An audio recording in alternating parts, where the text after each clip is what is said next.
Bismillahirrahmanirrahim. Assalamualaikum warahmatullahi wabarakatuh. Alhamdulillahirrahmanirrahim. Nusalli wa nusallimu ala rasulillahil karim. Asyhadu an la ilaha illallah wa anna muhammadan abduhu wa rasuluh. Allahumma salli ala sayyidina Muhammad wa ala ali sayyidina Muhammad. Amma ba'du. Kepada ibu dosen selaku pengampu mata kuliah fiskal dan moneter, kepada Ibu Selvia Nuriasari MEI, dan kepada segenap rekan-rekan mahasiswa yang saya hormati. Sebelumnya izin memperkenalkan diri, nama saya Didi Kurniawan, NPM 1804041046, Program Studi Ekonomi Syariah kelas A semester 6, Fakultas Ekonomi dan Bisnis Islam, Institut Agama Islam Negeri YIN Metro. Baiklah teman-teman sekalian dan kepada ibu dosen, dalam kesempatan ini saya akan mencoba untuk sedikit mengulas dan menjelaskan materi yang telah saya buat dalam bentuk makalah yang bertema peran kebijakan fiskal dan moneter dalam stabilitas makroekonomi berkenaan dengan mata kuliah fiskal dan moneter. Sebelum itu, apabila nanti dalam saya menjelaskan materi ini terdapat kekurangan atau ketidaktepatan dalam penyampaian, mohon sudi kiranya kepada ibu dosen dan teman-teman sekalian untuk memberikan tanggapan dan sanggahan di kolom komentar yang tersedia. Baiklah teman-teman sekalian, satu saja kita mulai. Yang pertama, adapun pengertian yang akan kita bahas pada materi kali ini ialah yang pertama, yaitu pengertian tentang kebijakan fiskal dan kebijakan moneter, lalu fungsi dan tujuannya, serta peran kebijakan fiskal dan moneter dalam stabilitas makroekonomi. Kemudian tujuan dari kita mempelajari itu adalah yang pertama untuk mengetahui pengertian dari kebijakan fiskal dan moneter, kemudian untuk mengetahui peran atau fungsi dan tujuan dari kebijakan fiskal dan moneter itu sendiri, serta perannya terhadap stabilitas makroekonomi dalam perekonomian. Oke, yang pertama yang perlu kita ketahui adalah perkembangan ekonomi akhir-akhir ini telah menghidupkan kembali persoalan tentang efektivitas kebijakan pemerintah yang membawa kepada pertumbuhan yang seimbang. Terdapat perbedaan interpretasi tentang bagaimana kebijakan makroekonomi pemerintah dapat menstabilkan output berdasarkan adanya fenomena ekonomi. Dalam mempelajari dan menganalisis fenomena ekonomi dibutuhkan dua model, yaitu atau yang disebut dengan Fundamental Framing. Instrumen kebijakan fiskal yang biasa digunakan adalah pengeluaran pemerintah dan pajak. Sedangkan kebijakan moneter yang biasa digunakan adalah jumlah uang yang beredar. Dan mengemukakan bahwa model Fleming membuat satu asumsi penting dan ekstrim, yakni model ini mengasumsikan bahwa model yang sedang dipelajari oleh perekonomian kecil terbuka dengan aliran model sempurna. Definisi modal kecil atau perekonomian kecil terbuka adalah bahwa suatu perekonomian merupakan bagian kecil dari perekonomian dunia dan dengan sendirinya tidak memiliki dampak yang berarti terhadap tingkat bunga dunia. Kemudian secara garis besar, kebijakan makroekonomi itu dapat dibedakan menjadi kebijakan fiskal dan kebijakan moneter. Seperti halnya ekonomi yang dapat dibagi menjadi dua sektor, yaitu sektor real dan sektor moneter. Begitupun dengan pertumbuhan dan stabilitas sektor real itu dipengaruhi oleh pemerintah melalui kebijakan fiskal. Kemudian sedangkan pada pertumbuhan dan stabilitas moneter, dalam sektor moneter itu tanggung jawabnya sepenuhnya diberikan kepada Bank Indonesia. Sinergi antara keduanya ini sangat penting karena dapat menciptakan suatu stabilitas ekonomi untuk mencapai pertumbuhan yang berkelanjutan. Kemudian kebijakan fiskal. Apa sih pengertian dari kebijakan fiskal itu? Kebijakan fiskal itu merupakan kebijakan ekonomi dalam rangka mengarahkan kondisi perekonomian untuk menjadi lebih baik dengan jalan mengubah penerimaan dan pengeluaran pemerintah. Kebijakan ini sama dengan kebijakan moneter, yaitu untuk mengatur jumlah uang beredar. Namun kebijakan fiskal ini lebih menekankan pada pengaturan pendapatan dan belanja pemerintah. Kebijakan fiskal atau fiskal policy, kebijakan pemerintah yang menggunakan belanja negara dan perpajakan dalam rangka menstabilkan perekonomian. Selanjutnya yaitu instrumen kebijakan fiskal ini adalah penerimaan dan pengeluaran pemerintah yang berhubungan dengan pajak. Output yang dihasilkan ialah secara agregat. Hal ini akan meningkatkan konsumsi agregat dan akan meningkatkan output. Begitu juga sebaliknya dengan meningkatkan konsumsi ya atau dengan menggunakan kebijakan fiskal yang kontraktif.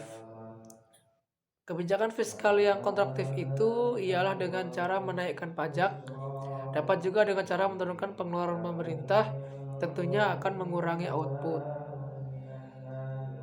Kemudian kita akan mempelajari tentang kebijakan dan instrumen fiskal dalam pemerintahan Islam.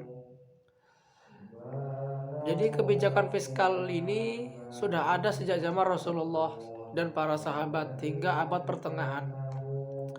Dan perlu kita ketahui dan bisa teman-teman baca di layar kaca, di layar monitor, itu ada beberapa ciri kebijakan fiskal pada Baitul Mal, karena Baitul Mal ini menjadi pusat atau sentral pada perekonomian pada saat itu.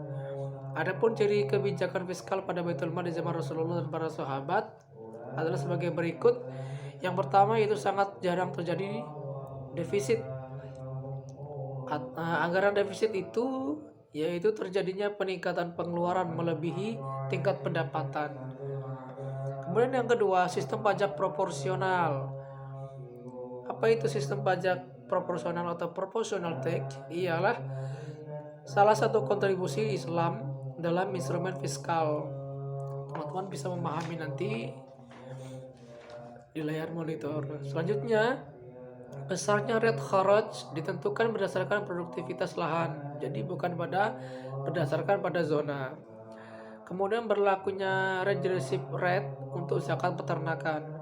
Kemudian perhitungan zakat perdagangan berdasarkan besarnya keuntungan, bukan atas harga jual. Baik, selanjutnya kita akan membahas pengertian dari kebijakan moneter. Apa yang dimaksud dengan kebijakan moneter itu?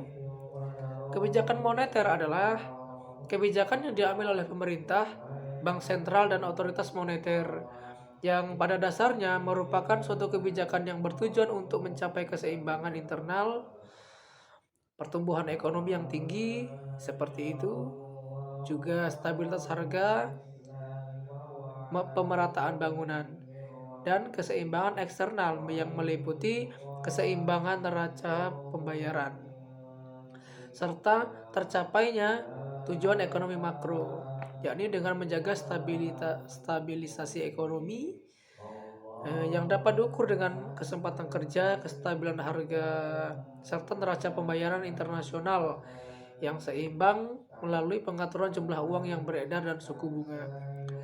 Kebijakan moneter ini dapat dilakukan dengan cara langsung atau tidak langsung. Apa pengertian dari cara yang langsung atau tidak langsung?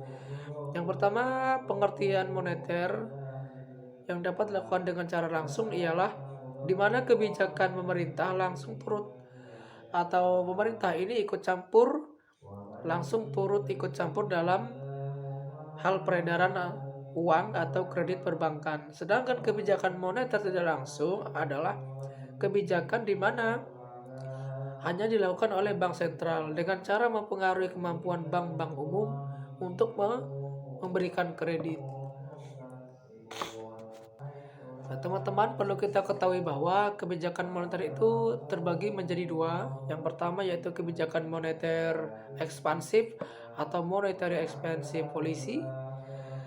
Dan yang kedua kebijakan moneter kontraktif atau monetary contractive policy. Selanjutnya kita akan mempelajari tentang jenis-jenis kebijakan moneter.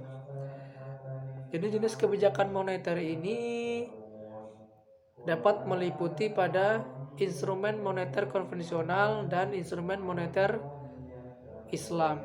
Yang pertama kita akan mempelajari tentang instrumen moneter konvensional. Suatu otoritas moneter mempunyai pengaruh yang penting ya, walaupun secara tak langsung terhadap arah atau tren dan tingkat harga, output atau nilai tukar uang pada suatu negara. Otoritas moneter itu atau bank sentral melakukan hal tersebut melalui kemampuannya dalam mengendalikan penawaran uang dan kredit bank serta melalui pengaruhnya terhadap tingkat suku bunga. Ada beberapa tindakan bank sentral dalam mengimplementasikan kebijakannya dalam instrumen moneter Islam.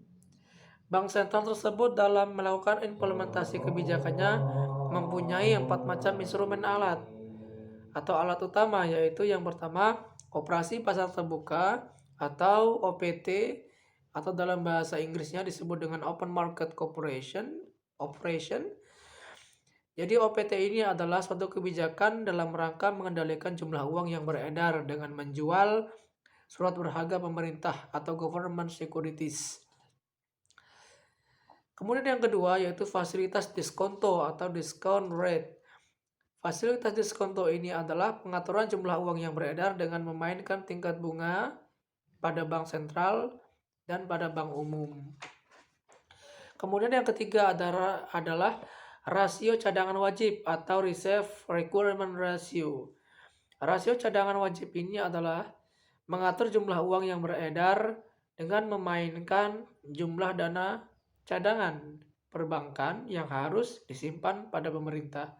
Yang keempat merupakan himbauan moral ya, atau moral persuasion.